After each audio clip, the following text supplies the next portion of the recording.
Want to make a podcast? Spotify's got a platform that lets you make one super easily, then distribute it everywhere and even earn money, all in one place for free. It's called Spotify for Podcasters, and here's how it works. Spotify for Podcasters lets you record and edit podcasts right from your phone or computer, so no matter what your setup is like, you can start creating today. Then you can distribute your podcast to Spotify and everywhere else podcasts are heard. Video podcasts are also available on Spotify.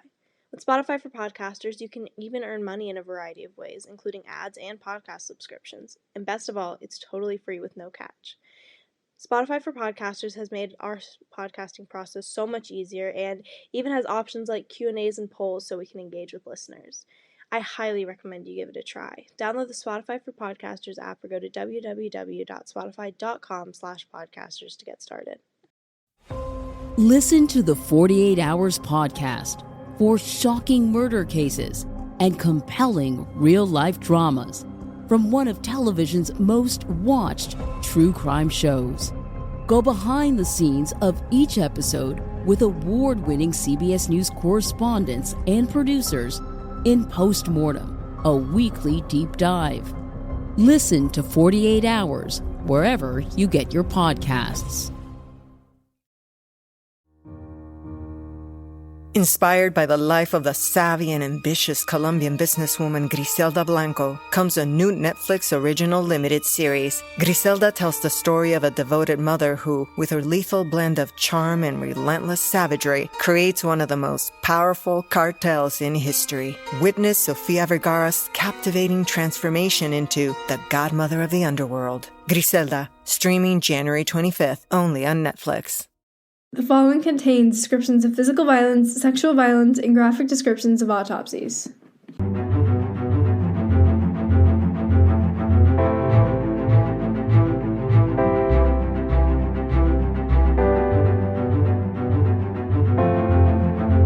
Hey listeners, welcome to episode 67 of TGIC Podcast. I'm Jillian. And I'm Izzy. And today we're doing a bit of a back-to-school themed episode. Woo-hoo.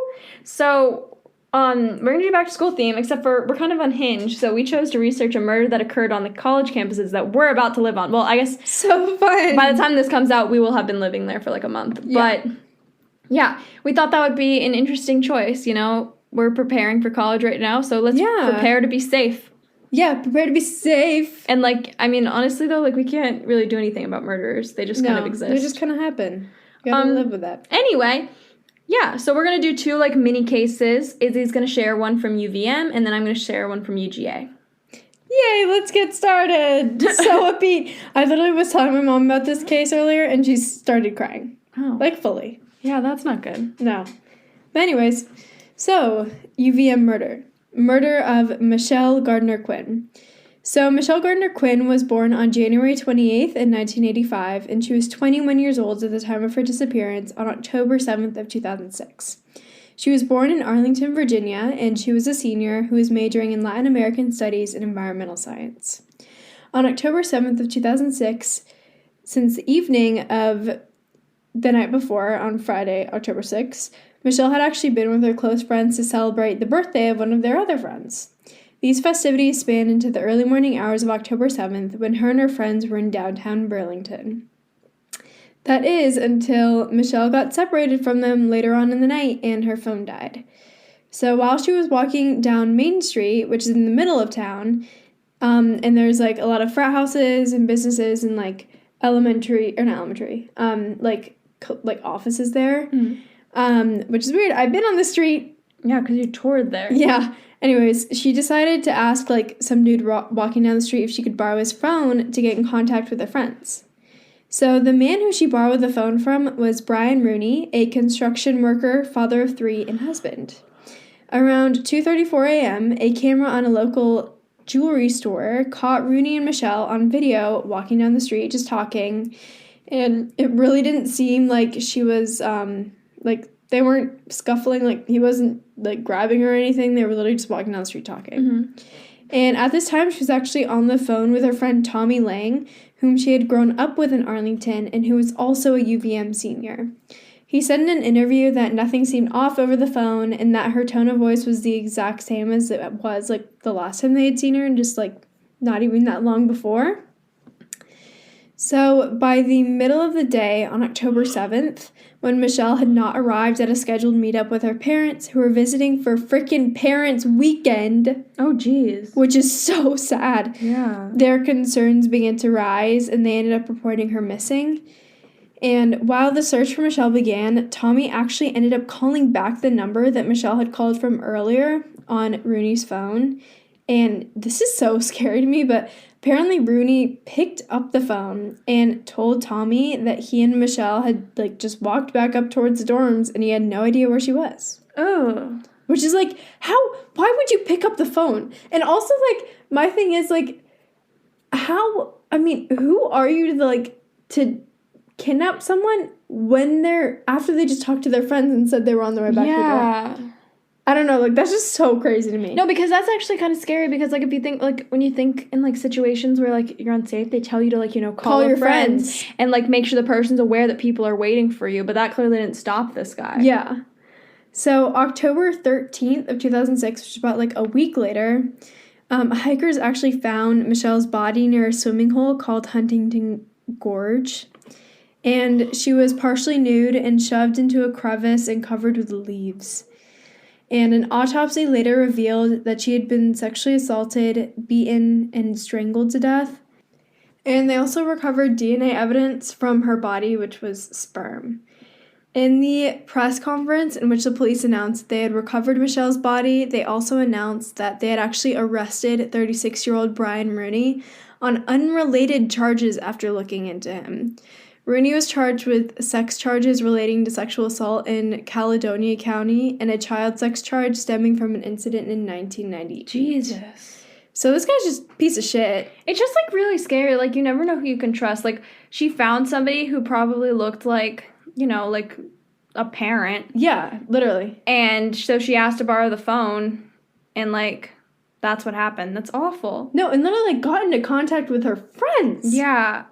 I that's the thing that really throws me off, because that's the thing that they tell you. It's like, if you're in an Uber, make sure that they know someone's expecting you. Yeah. And that should deter them. Like, that didn't work. But that didn't work. Also, like, thankfully, like, we're in a time now, it's like, phones are a lot easier.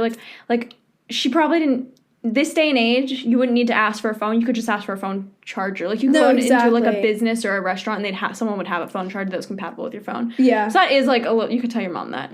Yeah.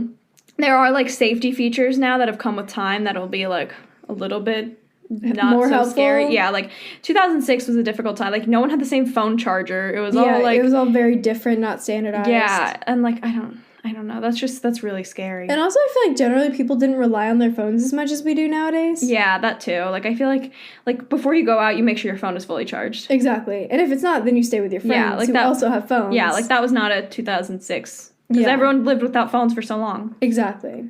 Jeez, we sound like such Gen Zers. No, we do. We're like, everyone has their phones. Everyone's phones is fully charged. Yeah, obviously, like, everyone always has their phones and, like, their extra power bank, etc., etc. Yeah, dude, I see people go out with, like, their phone battery. Like, what do you call it? Like the phone battery thing? I don't know what those are called. A charger or, like, an extra battery? The portable chargers. Yeah, like a power bank. I know a girl that brought, like, 3 portable chargers to a concert with her. Seriously? Yes.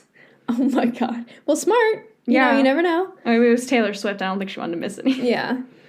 So we're going to talk a little bit about Brian Rooney. So, as I've been saying, this guy's a total creepo, pedo. I think everything except for, what was the one that you said? Pedo. No, pedo sounds okay. Pedo.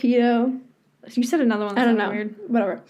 And in addition to the other charges of sex-related crimes, he had a past girlfriend whom he also had a child with who claimed that he threatened to kill her on multiple occasions. Oh, that's not normal. Which is absolutely horrible. He was also seen a few days after the murder in Winooski at a business where he had cuts all over his hands. Oh. So in a trial that actually took place a little bit outside of Burlington, Rooney was found guilty and convicted of the murder of Michelle Gardner-Quinn based on the DNA evidence from the sperm found inside of Michelle on May 22nd, 2008, and he was sentenced to life without the possibility of parole on October 17th of 2008. Well, at least, he was arrested. Yeah, there was justice. Yeah, that's good that there was justice. That sucks, though. Like, I hate that was, like, a situation where she was probably trying to do the safe thing. Like, she got separated, so she asked to use someone's phone. Exactly, and she was like, And she got in contact with her friends. Yeah. Like, she didn't just try and walk home. Yeah, or no. whatever. Like, she was literally trying to do the safe thing. Like, that just sucks. Which is horrible. That's just awful. The world's such a shitty place. And the fact that, like, her friend, they were on the phone with her friend, and then she sounded fine. And then her friend Tommy literally called the same phone the next day. Like, he was trying to just double check, and, like, that's awful. That's horrible. I hate that. Yeah. Okay, so now I'm going to share a murder from my school. This is a pleasant thing that we do now. Yeah. All right. So, a UGA murder. This is the murder of Jennifer Lynn Stone. Jennifer Lynn Stone was 22 years old and a senior at UGA in 1992. So she was majoring in advertising, and she was a big photographer. She was known for being just, like, really creative and enthusiastic. I think she was interested in, like, creative advertising, so, like, pictures and stuff. Oh, Like, that's interesting. yeah, I think at the time, like, she had a ton of cameras, but pictures on one of her cameras was, like, she was using, like, her nieces and nephews to pose, like, a peanut butter campaign she was trying to run. Oh, that reminds me of Ramona and Beezus. Oh, yeah. Didn't she do, like, a little dance? Yeah. Oh, I love that movie. I do too. The soundtrack for that movie is good. I kind of listen to it a lot. It is really good. It's like a weird thing I listen to. Anyway, Jennifer was from Roswell, Georgia. Fun fact, that's where my nanny used to live. She doesn't live there anymore, but she did used to live there. It's a suburb of Atlanta. I'm glad that everybody is very glad they know that. I just wanted to share. It's a fun fact. Anyway, Jennifer was a member of the Kappa Delta sorority. I know people who's rushing that sorority. Do you really? Yeah. I'd never heard of it before. If I'm being completely honest. Do you really? Yeah. Oh. A lot of people from our school are Russian. Oh, I don't know jack shit about sororities.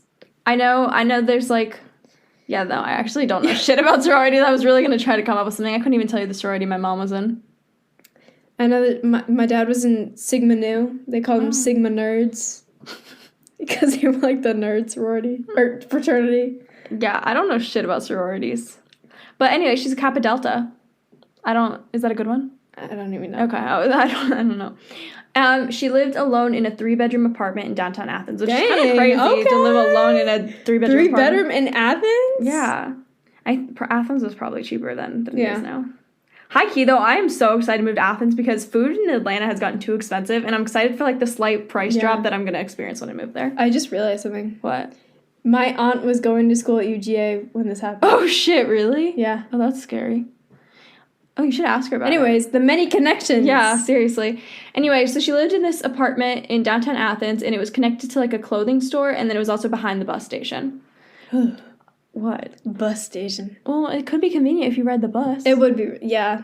I mean, it might be, like... But, like, I just think about, like, serial killer, murder, train station, bus station. I guess. Do they ride the bus? I always think about truck drivers. No, I feel like the train. And truck drivers. Truck drivers. That's, like, not the same thing. I think about, like, there's so many murderers who go by train hopping. Mm. I feel like high-key serial killers, like, think they're too good for the bus. That's so valid. I don't know why I feel like that. I just feel like that, like I feel like the Zodiac Killer really thinks he's, like, too good for the bus. Yeah. Anyway, I really just needed to share that. Anyway, okay, so this is the timeline that the cops have kind of put together. But it's not 100% confirmed just because Jennifer was, like, alone for most of the night. So it's kind of just what they've pieced together based on what they, like, think where she was or whatever.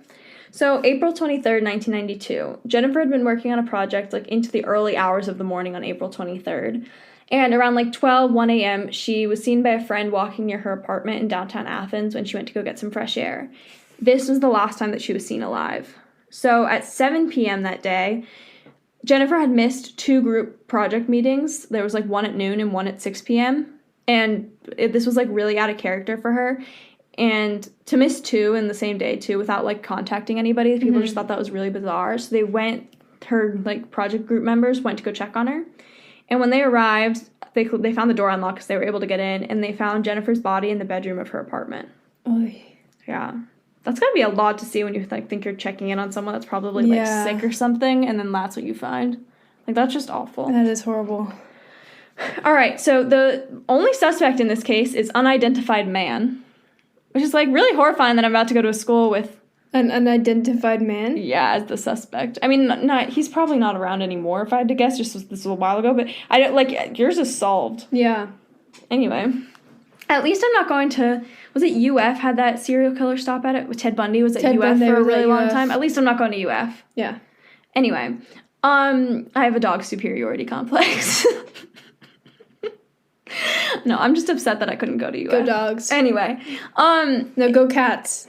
go cats. Catamounts. You know the catamounts are not extinct. You know that they're just also called mountain lions. Anyways. I read a little thing when I was at the San Diego Zoo last week. I saw a little thing, and it was like mountain lions, aka catamounts. And then it was like a whole little thing about it. And I'm thinking to myself, Izzy told me catamounts are Someone told me that they went extinct. extinct in 2018. I'm pretty... Oh, well, fucking- mountain lions aren't extinct, and if they're the same thing, Yeah, I have no idea. that's kind of funny. I don't know. Well, that's exciting, though. They're not extinct. Yay. Yay. Anyway, unidentified man. It is suspected that she had returned to a burglar who had come in when she had left her apartment door unlocked, and then he raped and killed her because, like, that's when sometimes burglars do that when they're surprised. That's, like, not, like, an excuse. I've heard that in other cases before. Yeah. Like, there was that case. Did you ever hear about that one? The one that was in South Georgia? It was, like, some guy, like, was, like, stealing from his old teacher's apartment, and then he, like, decided to rape and kill her when she came in. No. Oh, there's a whole podcast on it. Up and Vanished, I think it was called. Oh, the podcast, like, solved that case. Anyway. Oh, that's cool. Yeah. Anyway, that's what they suspect happened, was basically that she, like, surprised a burglar, and then that's what he decided to do, which is really fucked if you think about it. Like, why wouldn't he just, like, knock her out? I mean, I don't think he would walk away. He's clearly malintentioned. I'm just saying, like, why rape and kill her? Why not just, like, hit her in the head and run? Yeah. I just, like, I don't know. Anyway, the killer had then traded 2 of her cameras for crack. How do they know this? Because they investigated pretty hardcore. But how do they not know who it is? I don't know. They got a lot of evidence. They just don't know who it is. And can you let me tell my story? Okay, yeah. Interrupter. Sorry. So he traded 2 of her cameras for crack, or at least someone did, but they suspect it was the killer. One at a nearby pool hall, and then the other at an apartment complex. So witnesses who saw him, like, do this little camera trade. Also, I didn't know cameras could just be traded for crack like that. Yeah, what? He did it, like, twice at 2 separate places. I didn't know there was, like, a big camera crack exchange. But, I mean, that's just, like, so, like, out of pocket. Like, I didn't realize, like, crack dealers liked photography. I don't know. Anyway. They need someone to photograph their product. I guess. Witnesses who saw him sell the cameras, or trade the cameras, said he was a light-skinned black man with a mustache, but no one recognized him. So this, like, might not even be the killer. He could have just, like, somehow gotten the cameras. Like, who knows if there's, like, a market for trading crack for cameras. Maybe he, like, had done some trading already, but... Yeah, maybe his friend gave him the cameras. Yeah. Anyway, they do suspect this is the killer just because the description, like, had lined up with the DNA evidence they found at the scene because there was hair and semen. Yeah. And so that kind of lined up with the description. But no one has any idea who this guy is. Police suspect it was someone who is, like, not from town and had arrived via the bus station near her apartment. Which is, you know, you had said the bus station was creepy, but yeah. I don't want to, like, be scared of the bus system about to, like... I'm about to have to use a bus system, too. At least you're, like... At least you're not, like, you know, aware of a murderer who traveled in via the bus system. Like... Just be very, like, have your eyes up. Anyway, they suspect he had arrived via the bus station, and... They say they're also open to the idea that Jennifer knew her killer, but based on the fact that no one in town, like, recognized this description or recognized him, like, trading the cameras for crack. She probably did. He was probably, like, an out-of-towner. Out-of-towner. Like, he just, like, hopped off the bus in the middle of the night and was, like, maybe wandering around, saw her leave her apartment, and then, like, thought he would, like, burgle her. Yeah. Is that an expression, burgle? Burgle, yeah. To burgle? I kind of like it. And also, like, I just want to say, like, I was literally... I swear to God, I was with someone not too long ago and I saw someone going on a walk at like 2 a.m. by herself. Are you serious? Yeah. Dude, that scares me. I don't even like walking there like in broad daylight alone. No, sometimes. literally, I can't even imagine. I made my brother walk me to CVS yesterday. And that's like, it's like a mile. It's not even a mile. Yeah. It's not even a mile because it's like halfway between our houses and your house is a mile. Yeah, my house is a mile away. Holy shit. Yeah, I made my brother escort me on that walk. Anyway. So they suspect it was some guy that had traveled in through this bus. There were also, like, a couple of other rumors about the murder, but this was, like, the strongest lead was that, like, it was some random guy. There's a description. They knew he had the cameras that he traded for crack, and they thought he came in on the bus. Authorities believe that the best lead in this case is the DNA evidence. Unfortunately, there's this kind of, like, lapse because Georgia didn't start requiring convicted felons to give DNA samples until 2000, which was 8 years after the murder.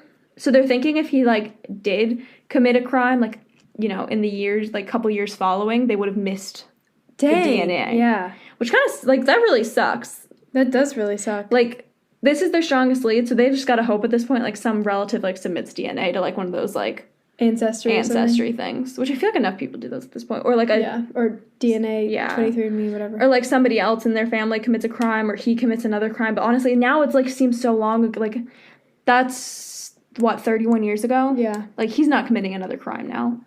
Like they basically missed the time that he would have been a repeat offender. Yeah. Which really sucks. And also, I think for a while they didn't have a federal database either. Yeah. And so if he committed a crime in another state, anyway. the DNA couldn't be transferred. Yeah. So that's their best lead right now. But honestly, because of that lapse, it's kind of iffy.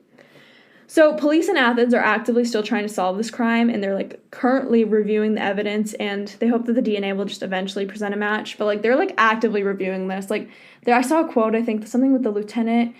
He like said, he was like, I hope I don't die before this case is solved. Like, I want to solve this case before I die. And I was like, it's like a pretty big deal. Yeah. I mean, like, I think about it and I'm like, if I was working in like a police station, would you want to do cold cases or like active ones? Because I think cold cases would be so interesting, but so okay, they would be either really unsatisfying or very satisfying. I'd want to do cold cases, I think. Yeah. I also I keep thinking cold cases are safer. Because you get to sit there and look through a box of information. Yeah, rather than like... Every once in a while I'll go talk to like some old people. Like, this is all based on my knowledge of Law and Order. But I feel like, when they look at cold cases, literally all they do is they look through evidence in boxes and then they go talk to old people.